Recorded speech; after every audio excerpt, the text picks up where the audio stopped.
Hello everyone, welcome back to this channel पढ़ाकू लोग। My name is CS Payal Popli and हम पढ़ रहे थे क्लास 12th का बिजनेस स्टडीज का एनसीईआरटी बुक। इसमें हम 11 चैप्टर्स ऑलरेडी पढ़ चुके हैं। फिलहाल हमारा चल रहा है चैप्टर नंबर 12 जो कि है कंज्यूमर प्रोटेक्शन। ये वीडियो इस चैप्टर की एज वेल एज आपके 12th क्लास के सिलेबस की लास्ट सेकेंड वीडियो होने वाली है, क्योंकि इसके बाद एक और वीडियो आएगी और फिर आपका 12th क्लास का पूरा सिलेबस कंप्लीट हो जाएगा। सो अगर कोई भी स्टूडेंट ऐसा है जिसने कोई भी वीडियो स्किप की है तो प्लेलिस्ट का लिंक लिखा हुआ है डिस्क्रिप्शन बॉक्स में, जाके देख लो। चलिए अब बात करते हैं कि आज इस वीडियो में हम क्या पढ़ने वाले हैं। देखिए, इस चैप्टर में मैंने आपको एक टॉपिक पढ़ाया था कॉल्ड कंज्यूमर राइट्स, और वो पढ़ाते हुए मैंने आपको बोला था कि ये टॉपिक इस चैप्टर का सबसे इंपॉर्टेंट टॉपिक है, बट आई वॉज रॉन्ग, क्योंकि आज हम जो टॉपिक पढ़ने वाले हैं वो भी इक्वली ही इंपॉर्टेंट है और वहां से भी काफी सारे क्वेश्चंस पूछे जाते हैं, इंक्लूडिंग केस स्टडीज के क्वेश्चंस। टॉपिक का नाम है रिड्रेसल एजेंसीज, और साथ ही साथ उनके द्वारा दिए गए रिलीफ्स के बारे में भी हम इसी वीडियो में बात कर लेंगे। सो बहुत इंटरेस्टिंग टॉपिक होने वाला है, इंपॉर्टेंट तो है ही है। सो पूरी वीडियो को बहुत अच्छे तरीके से देखिएगा। चलिए सबसे पहले तो रिड्रेसल एजेंसीज होती क्या हैं इनके बारे में बात कर लेते हैं। इमेजिन करिए एक लड़का है जिसका नाम है महेश। अब महेश क्या है, बहुत ही ज्यादा सैड, मायूस नजर आ रहा है। हुआ क्या? हुआ ये कि इसको एक लोकल शॉपकीपर ने बहुत ही बुरे तरीके से लूट लिया और अब वो इसकी बात तक नहीं सुन रहा है। ऐसे सिनेरियो में महेश जैसे लोगों को बोला जाता है एक्सप्लॉइटेड कंज्यूमर। अब ये सोचिए, मायूस होने के अलावा महेश और क्या करना चाहेगा? कहीं शिकायत लगाना चाहेगा, कंप्लेंट फाइल करना चाहेगा। बट यहां क्वेश्चन ये उठता है कि महेश कहां कंप्लेंट फाइल कर सकता है? पुलिस के पास जाएगा, डायरेक्ट कोर्ट में चला जाएगा, कोर्ट में भी कौन से कोर्ट के पास जाएगा, डिस्ट्रिक्ट के पास या फिर सेशन के पास या फिर हाई कोर्ट के पास? ऐसे बहुत सारे क्वेश्चंस दिमाग में उठते हैं। तो गवर्नमेंट ने क्या किया, कोपरा मतलब कंज्यूमर प्रोटेक्शन एक्ट में, जिसे हम सीपीए भी बोलते हैं, इस एक्ट में कुछ ऑर्गेनाइजेशंस बनाई। ऐसी ऑर्गेनाइजेशंस जो महेश जैसे एक्सप्लॉइटेड कंज्यूमर्स की ना सिर्फ कंप्लेंट एंटरटेन करती हैं बल्कि उनको जस्टिस भी प्रोवाइड करती है।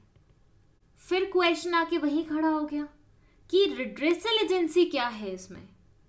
तो बेटा, गवर्नमेंट ने जो ये ऑर्गेनाइजेशंस बनाई हैं जो कि कंप्लेंट एंटरटेन कर रही हैं, जस्टिस प्रोवाइड कर रही हैं, इन्हीं का नाम सीपीए में रिड्रेसल एजेंसीज रखा गया है।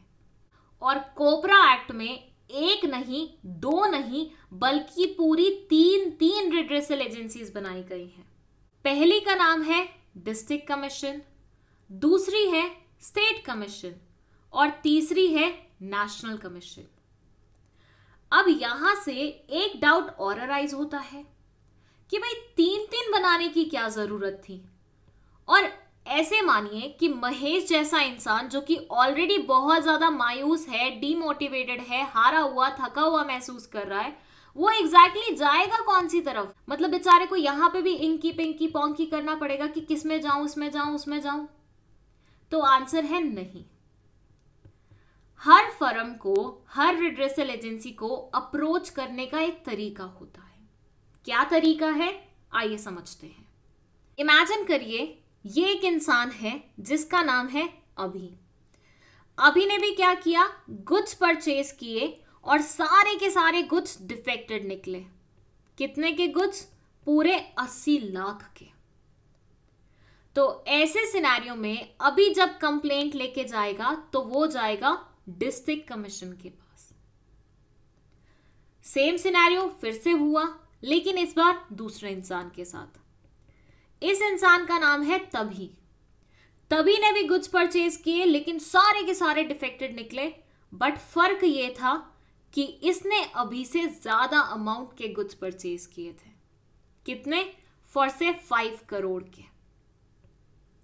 तो ऐसे सिनेरियो में तभी अपनी कंप्लेंट लेके जाएगा स्टेट कमीशन के पास।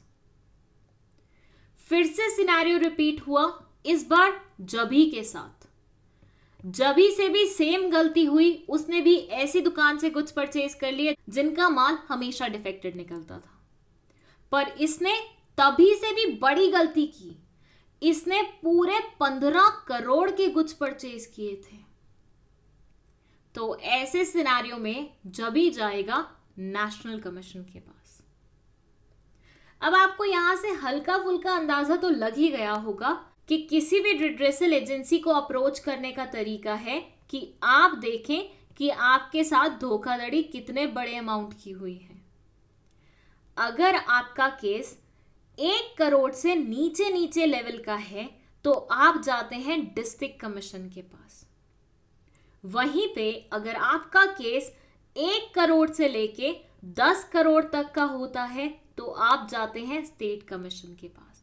लेकिन आप अगर बहुत ही बड़े वाले हैं और आपका केस 10 करोड़ से भी ज्यादा अमाउंट का है तो आप जाते हैं नेशनल कमीशन के पास। तो समझ में आया कि कैसे चूज किया जाता है किस कमीशन के पास जाना है। आपके केस की वैल्यू के ऊपर डिपेंडेंट होता है कि मुझे कौन से वाले रिड्रेसल एजेंसी को अप्रोच करना है।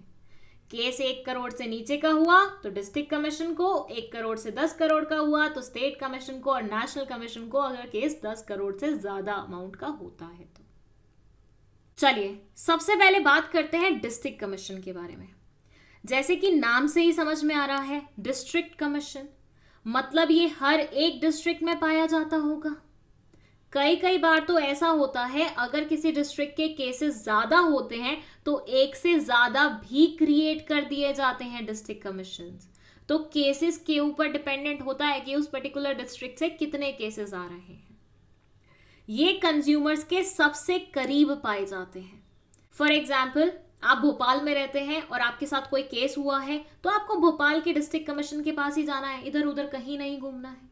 वहीं पे अगर बात करो स्टेट कमीशन के बारे में तो ये हर स्टेट में एक ही पाया जाता है, और कई बार तो ऐसा होता है 2 स्टेट्स मिलके शेयर कर रहे होते हैं स्टेट कमीशन।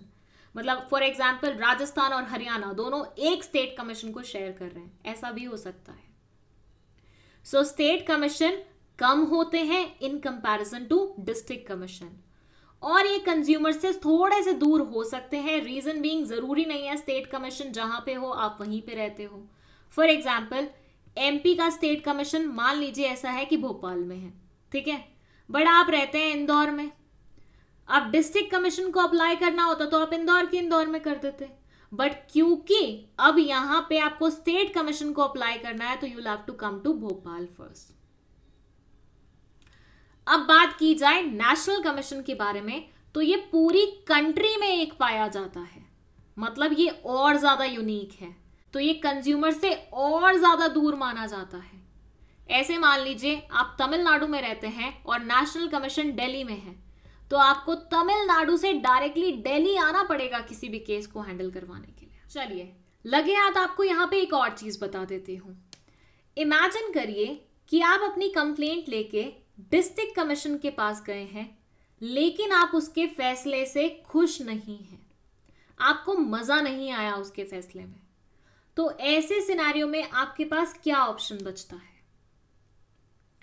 उसका रिप्लाई है कि जब कोई इंसान डिससैटिस्फाइड हो डिस्ट्रिक्ट कमीशन के फैसले से तो वो कुछ डेज के अंदर माइंड इट, कुछ डेज के अंदर ही स्टेट कमीशन को अप्लाई कर सकता है। ऐसे सिनेरियो में बोला जाता है कि इसने अपील लगाई है कि भाई देखो मैं डिस्ट्रिक्ट कमीशन के पास गया था लेकिन मैं उसके फैसले से खुश नहीं हूं, संतुष्ट नहीं हूं, तो मैं आपको अब अपील लगा रहा हूं कि आप मेरे केस को एंटरटेन करिए।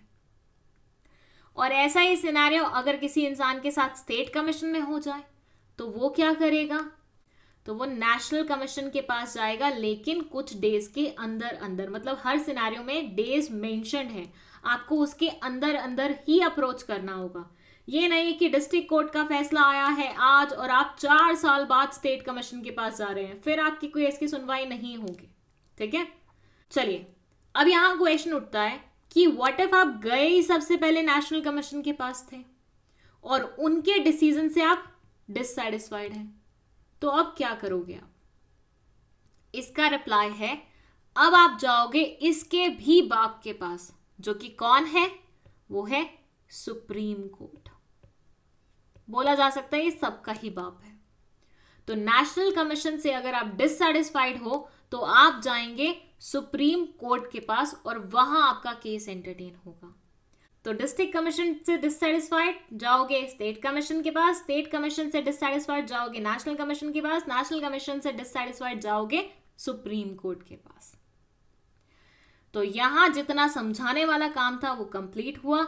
अब हम देख लेते हैं कि बुक में इसके बारे में क्या लिखा हुआ है। डिस्ट्रिक्ट कमीशन में सबसे पहले तो वो यही बोल रहे हैं कि 1 करोड़ से नीचे नीचे वाले केसेस एंटरटेन किए जाएंगे। दूसरी चीज ये बोल रहे हैं कि जब कोई इंसान कोई केस लेके आता है और फर्स्ट इंप्रेशन पे लगता है कि भैया सेटलमेंट की पॉसिबिलिटी है, मतलब जिसने लूटा है और जो लुटा है दोनों ही इंसान सेटलमेंट कर सकते हैं, ऐसे नतीजे पे पहुंच सकते हैं जिसमें दोनों का ही फायदा हो जाएगा, विन विन सिचुएशन हो जाएगी दोनों के लिए ही, और कोर्ट की इंटरफेरेंस उतनी ज्यादा रिक्वायर्ड नहीं होगी, तो पहले सेटलमेंट करवाया जाता है। लेकिन अगर सेटलमेंट पॉसिबल नहीं हो पाता तो फिर केस को हियरिंग के लिए एंटरटेन कर लिया जाता है।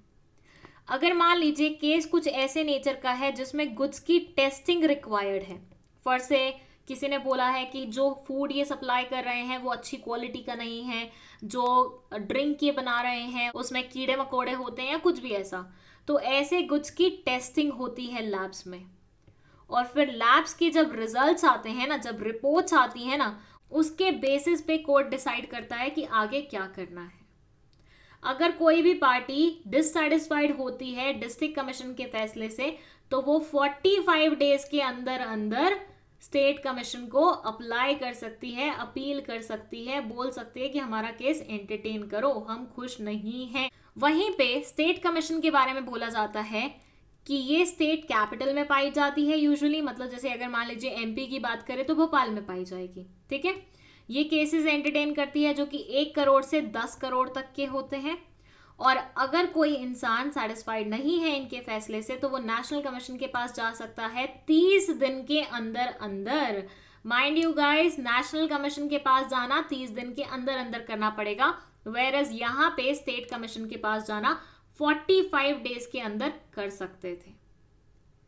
नेशनल कमीशन के बारे में बोले तो ये पूरी कंट्री के लिए एक ही होता है। ये ऐसे केसेस लेता है जो कि 10 करोड़ से ज्यादा के अमाउंट के होते हैं। और अगर कोई इंसान यहाँ से डिससैटिस्फाइड लौटता है तो वो सुप्रीम कोर्ट के पास जा सकता है अगेन 30 दिन के अंदर अंदर, ठीक है। चलिए अब कुछ इनके डिफरेंसेस हैं उनके बारे में बात कर लेते हैं। सबसे पहले कॉम्पोजिशन। डिस्ट्रिक्ट के केस में ये बोलते हैं कि एक प्रेसिडेंट रहता है और साथ में 2 मेंबर्स रहते हैं। इन दोनों मेंबर्स में से एक का विमेन होना जरूरी है, मतलब 2 मेंबर्स अगर हायर किए हैं तो दोनों विमेन्स भी हो सकती हैं, लेकिन एक तो विमेन होगी ही होगी। वहीं पे स्टेट कमीशन की कॉम्पोजिशन की बात करें तो यहाँ पे भी एक प्रेसिडेंट होता है और नॉट लेस देन 2 मेंबर्स, मतलब 2 से कम मेंबर्स नहीं हो सकते। 2 से ज्यादा हो सकते हैं, मतलब 3 रखना चाहो 4 रखना चाहो, लेकिन 2 से कम नहीं हो सकते।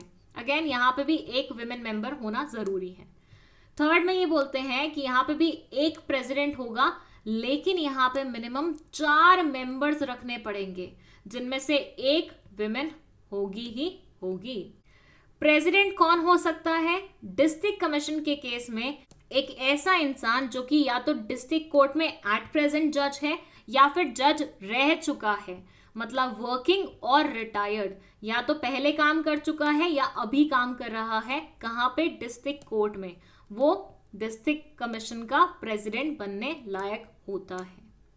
वहीं पे अगर हम स्टेट कमीशन की बात करें तो ये बोलते हैं हाई कोर्ट का जज या तो वर्किंग हो या रिटायर्ड हो, वो यहाँ पे प्रेसिडेंट बन सकता है।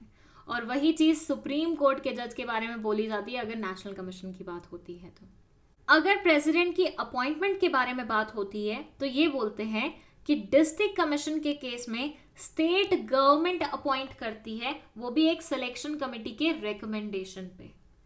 अगेन स्टेट कमीशन के केस में भी स्टेट गवर्नमेंट ही अपॉइंट करेगी, लेकिन chief justice of high court से कंसल्ट करके, मतलब यहाँ पे सिलेक्शन कमेटी से नहीं किया जाता, हाई कोर्ट के चीफ जस्टिस से हम क्या करते हैं? कंसल्ट करते हैं और उसके बाद हायर करते हैं। नेशनल कमीशन के केस में जो प्रेसिडेंट होता है वो सेंट्रल गवर्नमेंट अपॉइंट करती है। देखो, स्टेट कमीशन और डिस्ट्रिक्ट कमीशन तो दोनों स्टेट के अरेना में आ जाते हैं ना, लेकिन नेशनल कमीशन तो पूरे इंडिया का एक ही है, तो वो तो सेंट्रल गवर्नमेंट के अरेना में आएगा। तो यहाँ पे सेंट्रल गवर्नमेंट अपॉइंट करती है, किससे कंसल्ट करके? CJI, मतलब सुप्रीम कोर्ट के चीफ जस्टिस से।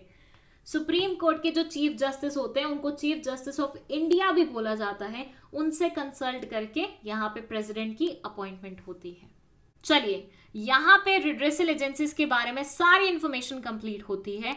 अब हम बात करेंगे कि जब बात होती है रिलीफ देने की, तो क्या क्या रिलीफ दिए जा सकते हैं अकॉर्डिंग टू कोपरा एक्ट।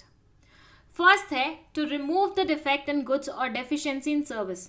अगर मान लीजिए गुड्स में कोई भी ऐसा डिफेक्ट है जिसके कारण आप गुड्स इस्तेमाल नहीं कर पा रहे हैं, तो पहला रिलीफ तो रिड्रेसल एजेंसी ये दे सकती है कि उस डिफेक्ट को रिमूव करो, या फिर कोई डेफिशिएंसी है सर्विस में तो उसको हटाओ।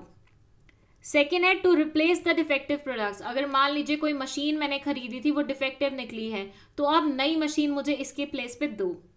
टू रिफंड द प्राइस, मतलब अगर मान लीजिए मैंने 1000 रुपए पे किए हैं तो मुझे 1000 रुपए वापस मिल जाने चाहिए। To pay a reasonable amount of compensation for any loss और injury suffered by consumer due to negligence of the opposite party. अगर मान लीजिए मैं कोई ऐसी मशीन इस्तेमाल कर रही थी जो मैं अभी खरीद के लाई हूँ, उससे मुझे करंट लग गया जिसकी वजह से मुझे हॉस्पिटल में बिल पे करना पड़ा, तो ऐसे सिनेरियो में मुझे कॉम्पेंसेशन पे किया जाएगा जो भी रीजनेबल बनेगा, वो केस टू केस डिपेंड करता है। टू पे punitive damages in appropriate circumstances. अगर ऐसे कोई सर्कमस्टांसेस अराइज होते हैं जहाँ पे पनिशमेंट वाला आपको पेमेंट देना पड़े, तो वो भी आपको देना पड़ेगा कोपरा एक्ट के अंदर। To discontinue the unfair restrictive trade practice and not to repeat it in future.